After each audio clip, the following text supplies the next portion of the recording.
Hi everyone and welcome back to my YouTube channel. Today we're going to be restoring this old DS Lite from my sister and I's childhood. This was kind of like a joint DS, I guess, before we each got our own.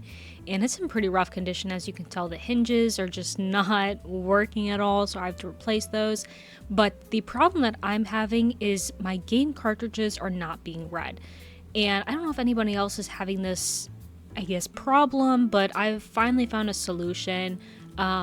I looked around and I did a little bit of research, and I figured that, I don't have a lot of these tools, so you can see here it's not being read.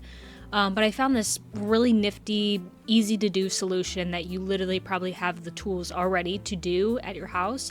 So this is pretty basic, and I'm just going to go forward with this while I also restore it a little bit because I have all these nasty stickers on it. So I just want to make it look a little bit more presentable, and you can see there it's been chipped in the hinge, so there's a lot more I have to do to it, but right now I'm just going to be removing all this gunk and these stickers off of it, and I'll speed it up for you.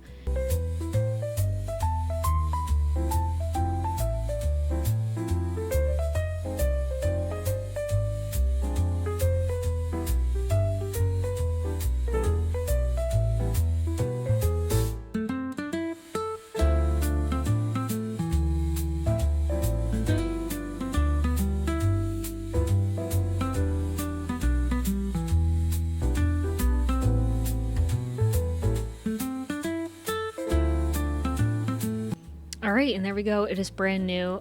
Just be very careful doing this process as well because I am using a knife, so just be super careful not to scratch the screen. I obviously don't really care about this much because it's so old at this point that, it's whatever if it has scratches on it, but just be cautious.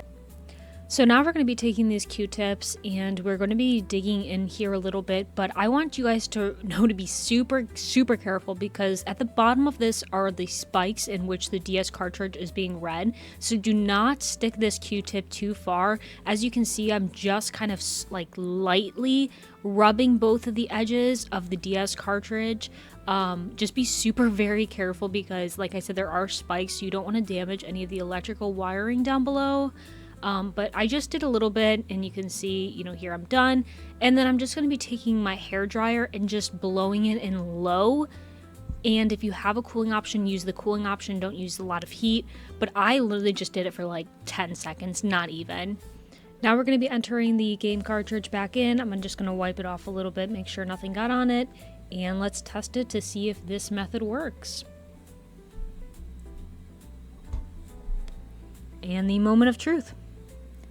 And there we go. We can see that the game is now being read with just homemade DIY tools. I found this out by myself, so if you guys found this helpful, please consider subscribing and liking the video and comment if you have any questions. Thanks for watching.